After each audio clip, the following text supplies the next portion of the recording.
La playa es usualmente un lugar de recreación y agradables recuerdos. Pero ¿qué pasa cuando te topas con algo que no cuadra con estos conceptos? Cuando en medio de tus vacaciones te encuentras con algo maligno, algo quizá perteneciente al... Distrito Siniestro. Muchas gracias por leer mi historia. Mi nombre es Moisés. Tenía aproximadamente 14 años cuando visité una playa en el estado de Veracruz. Iba con mi familia. Este sitio es famoso por las grandes dunas de arena que hay en sus playas. Decidimos acampar, pues nos pareció que al ir varios miembros de la familia podríamos cuidarnos entre nosotros y ahorrar un poco de dinero. Al llegar, instalamos las casas de campaña y comenzamos a preparar algo para almorzar. Era casi mediodía y después de improvisar unos sándwiches fuimos a meternos al mar. En esta playa hay una pequeña quebrada y fuimos a ver el atardecer ahí. Habíamos estado muy divertidos y luego de que se ocultara el sol regresamos a nuestro campamento para preparar una fogata. Entre historias y risas pasamos la noche. Después de apagar los restos de la fogata decidimos entrar a dormir un rato, pues ya estaba entrada la madrugada. Estábamos terminando de acomodarnos, cuando alguien fuera de la casa de campaña me golpeó en la cabeza. Pensando que eran mis primos, les dije que no se pasaran y mi mamá comenzó a reírse. De pronto, escuchamos gritos en las otras casas de campaña y mi papá salió inmediatamente, al igual que otros adultos de las demás casas, pero lo único que encontraron fue a ellos mismos. No había nadie extraño alrededor. Tomé mi lámpara y comencé junto con ellos a buscar en los alrededores, lo cual resultaba un tanto absurdo, ya que nos habíamos instalado entre dunas altísimas. Quien conoce este lugar sabe que esas dunas miden 4 o 5 metros de alto. Si alguien hubiera querido ir, indudablemente lo habríamos visto. Cuando todos estábamos más tranquilos, los adultos comenzaron a conversar sobre lo que había hecho que gritaran en las diversas casas de campaña.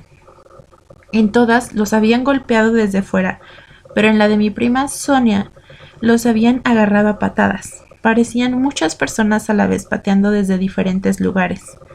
Los adultos decidieron que 2 se quedarían a hacer guardia y a las 5 a.m., cuando creyeron que ya había suficiente luz, ellos también entraron a dormir un rato y ahí comenzó la pesadilla. Me desperté cuando escuché el zip de la casa de campaña abrirse. Mi hermana, quien duerme como tronco y había ido a dormir antes que los demás, salía de la casa y le pregunté a dónde iba. Claro que no se había enterado del relajo de la noche anterior, por lo que preferí no decir nada y acompañarla a los baños de unas palapas donde vendían comida durante el día. Caminamos hacia allá, pero por la hora estaba cerrado todo. Así que me pidió que la acompañara cerca de la quebrada. Ahí creía que era más privado. Y caminamos hacia allá. No sé qué sucedió durante el camino, pero nos perdimos. No encontrábamos nada que nos fuera familiar y la linterna que había tomado no alumbraba lo suficiente. Mi hermana, que ya tenía mucha urgencia, se acercó a una palmera y me pidió que me diera la vuelta mientras hacía sus necesidades. Noté a lo lejos una figura extraña. No era una persona. Parecía ser una cabra. Sí, una cabra con piernas de humano. Mi hermana tocó mi hombro y me sobresalté, pero decidí preguntar si veía lo mismo que yo. Cuando volteó hacia donde le señalaba, sus ojos se abrieron enormemente y bajó la mano donde tenía la linterna, pues esa cosa estaba volteando hacia nosotros. Comenzamos a caminar hacia el campamento lo más rápido que podíamos, pero no veíamos nada conocido.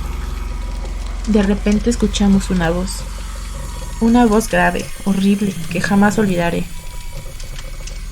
Nadie los va a encontrar jamás.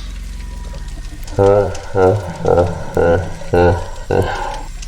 No sé en qué momento comenzamos a correr, pero no nos detuvimos hasta chocar con mis padres, que habían salido a buscarnos. Llevábamos la cara empapada de lágrimas y estábamos temblando. Al llegar al campamento, estaban todos terminando de recoger. Ahí las cosas no habían sido las mejores. Cuando nos fuimos, mi mamá despertó y escuchó cómo nos alejábamos. Estaba comenzando a dormitar cuando escuchó pasos alrededor de la casa y alertó a mi papá. Se escuchaba como pasos de mucha gente. Los demás en otras casas comenzaron a llamarse entre sí creyendo que era alguien de la familia. Por alguna razón, esta vez nadie quiso salir de las casas. Nadie pudo salir. No tuvieron el valor suficiente para ver quién era. Cuando el ruido paró, todos salieron y decidieron que era hora de irse. Mis papás fueron a buscarnos y el resto ya lo saben. Antes de irnos, y ya con la luz del sol, decidimos pasar a desayunar en Las Palapas, y ahí noté un templo que había del otro lado de la calle. Al preguntar si la capilla estaba abierta al público, las señoras que vendían comida se vieron entre sí y nos dijeron muy bajito: no es una iglesia católica o cristiana, es más bien una secta de gente loca. Les sugerimos no acercarse a ellos. Hacen sacrificios animales y se la pasan haciendo un montón de cosas raras. Mi hermana y yo nos miramos y poco después nos fuimos de ahí. Definitivamente es un lugar que jamás volveré a visitar. Si te gusta este contenido, compártelo. No olvides seguirnos en nuestras redes. Nos encuentras como Distrito Siniestro.